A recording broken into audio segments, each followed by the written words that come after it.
안녕하세요. SPI 고병기 편집장입니다. K리츠 위클리 전해드리도록 하겠습니다. 지난주 22개 리츠의 단순 평균 수익률은 0.22%를 기록했습니다.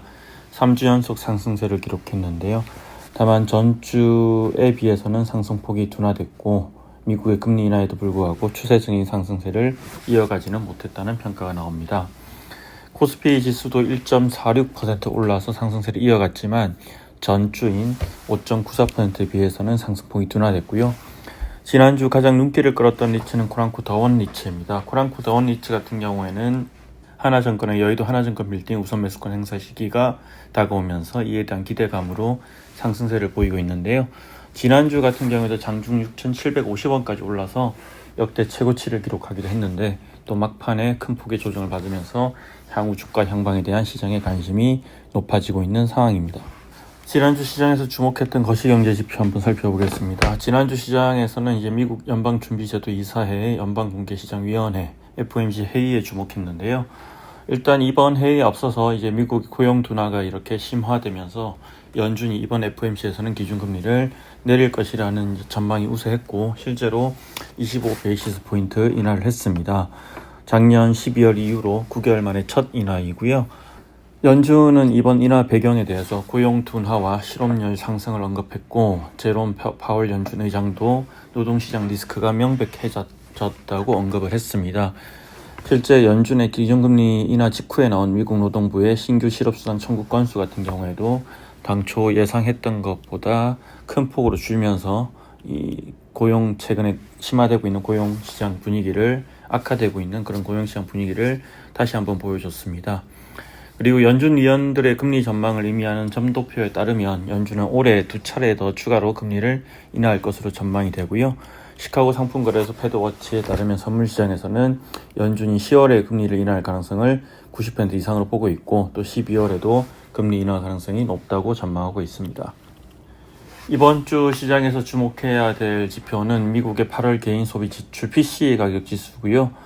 앞서 연준이 기준금리를 인하한 데다 최근 인플레이션보다는 고용지표에 더 무게중심을 두고 있기 때문에 이 상대적으로 주목도가 떨어질 수도 있지만 물가 수준에 따라서 또 향후 금리 인하 속도에 영향을 미칠 수 있기 때문에 주목해서 볼 필요가 있을 것 같고요. 아울러 FOMC가 끝났기 때문에 연준 고위 인사들의 발언도 이번 주에 줄줄이 예정되어 있습니다. 지난주에는 전체 22개 리츠 중에서 16개 리츠가 상승하고 6개 리츠가 하락하는 등 대체로 오름세를 보이는 리츠들이 많았습니다. 다만 전반적인 상승폭은 전주 대비 줄었고요. K리츠 시장 같은 경우는 전주에 1.70%, 그 전주에는 1.53% 상승했는데 지난주 같은 경우에는 상승폭이 상당히 줄었습니다. 또 그 직전 주에 이제 전주에 코랑코 더원 리츠, 제일 글로벌 리츠가 5% 이상 상승하는 등 8개 리츠가 2% 이상 강세를 보였지만 지난주 같은 경우에는 D&D 플랫폼 리츠가 2.53% 그리고 코랑코 더원 리츠가 2.29% 오르면서 2개 리츠만 2% 이상의 상승을 기록했습니다. 특히 코랑코 더원 리츠 같은 경우에는 최근 이제 여의도 하나증권 빌딩 임차인인 하나증권이 우선 매수권 행사할 가능성이 높아지면서 상승세가 계속되고 있는데요.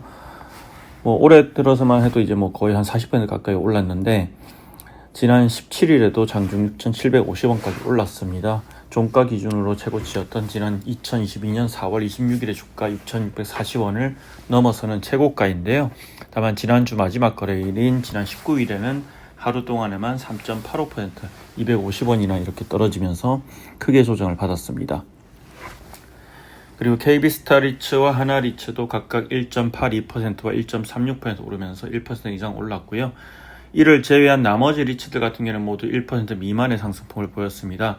반면에 가장 큰 폭으로 내린 리츠는 이스밸류 플러스 리츠이고 한 주 동안 마이너스 3.33%를 기록했습니다. 그리고 ESR 캔들스퀘어 리츠 같은 경우에도 마이너스 2.45%를 기록하면서 하락폭이 컸습니다. 개별 리츠 소식을 좀 더 전해드리면 롯데 리츠가 담보대출 리파이낸싱과 또 회사채 차안을 진행하는데 지난 19일에 1,300억 원 규모의 담보대출과 500억 원 규모의 회사채 발행을 진행한다고 공시를 했습니다.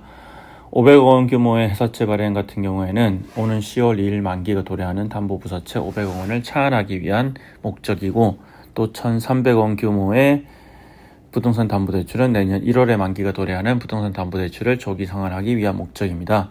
앞서 롯데리츠는 지난 4월에도 3,200억 원 규모의 담보대출과 담보부 부사채를 통해 오는 10월 만기가 도래할 예정이던 3,110억 원 규모의 담보대출을 조기 상환하기도 했는데요. 이를 통해서 지난 2023년 고금리 시절 조달했던 비용을 낮추면서 재무 안정성을 크게 개선한 바 있고, 앞서 롯데리츠는 지난 2023년에만 1조 원이 넘는 차입금을 조달했는데 당시의 기준금리가 이제 크게 치솟았기 때문에 금융비용이 크게 증가하면서 또 롯데리츠의 전체적인 가중평균 차입금리가 크게 올랐습니다. 이로 인해서 배당금이 축소되고 또 주가도 표지를 면치 못했는데, 하지만 금리 인하가 시작된 이후로 적극적인 리파이낸싱을 통해서 금융비용을 줄였고, 이에 따라 배당금이 다시 회복되고 있고, 롯데리츠의 주가도 올해 들어 지금까지 33% 가까이 오르면서 시장의 다시 한번 이제 신뢰를 얻고 있는 상황입니다. 그리고 지난주 NH 프라임 리츠 소식이 하나 더 있습니다. 앞서 SPI에서 전해드린 소식이긴 한데, 판교 테크원타워 우선주에 100억 원을 투자를 합니다. 판교 테크원타워 같은 경우에는 이제 한국 투자 리얼 에셋 운용이 인수하는 자산이고, 판교의 핵심 건역인 오피스 건역인 판교역에서도 가장 좋은 자산, 판교 알파돔 시티에 내에 있는 그 중에서도 가장 큰 자산입니다.